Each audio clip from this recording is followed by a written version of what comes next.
Happy Black History Month, everybody. This will be the first episode in a series of videos where we talk about figures from Black history whose Christian faith informed their pursuit of justice. My name is Trey, and this is the Righteousness and Justice Podcast.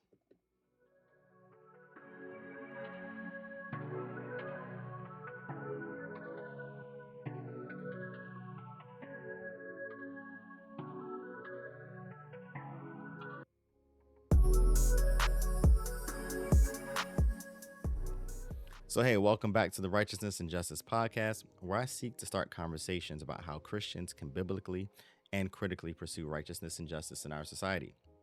Please don't forget to subscribe on YouTube, Apple Podcast, or Spotify. All right, so with that being said, and that being out the way, let's go ahead and get to the topic for today. So Psalms 33 and 5 states, "The Lord loves righteousness and justice." This and other verses in the Bible highlight the fact that God doesn't favor one of those over the other, but he joins them together so we can't have one without the other. The person we're going to be looking at in this episode exemplifies what a Christian pursuit of righteousness and justice looks like. Fannie Lou Hamer became a political and social activist in 1960s and 70s Mississippi, and her faith in Jesus guided her pursuit of justice. She was born in 1917 in Montgomery County, Mississippi, where she and her family grew up sharecropping on a Mississippi plantation.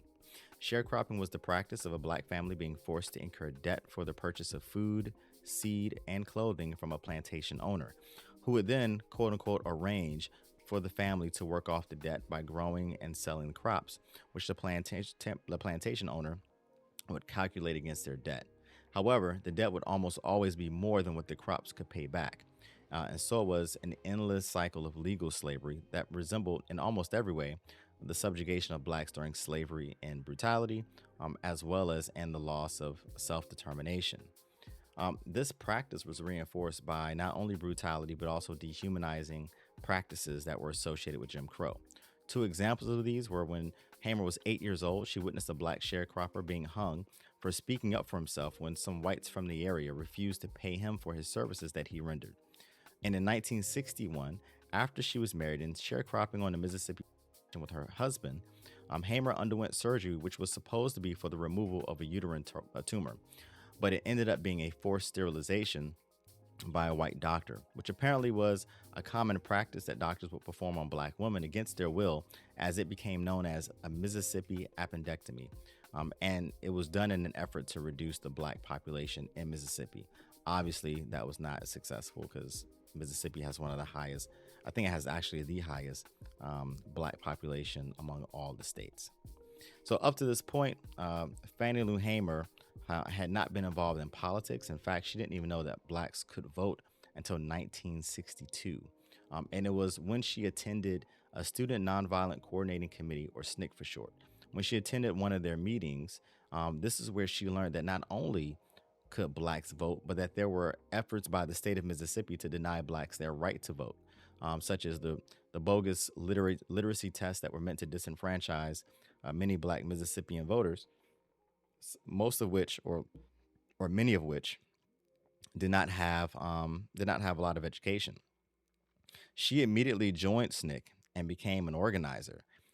And she organized to help register blacks to vote in Mississippi, which earned her a lot of harassment and fines for made-up violations from the police, as well as her being fired and essentially kicked off the plantation as a sharecropper. One pivotal moment in her life occurred in 1963 after a successful voter registration event. Hamer and some colleagues were arrested, jailed, and then Hamer was beaten to the point where she suffered permanent damage to her leg, her kidneys, and also got a blood clot in her eye, which led to partial blindness. Hamer recalled, "They beat me till my body was hard, till I couldn't bend my fingers or get up when they told me to.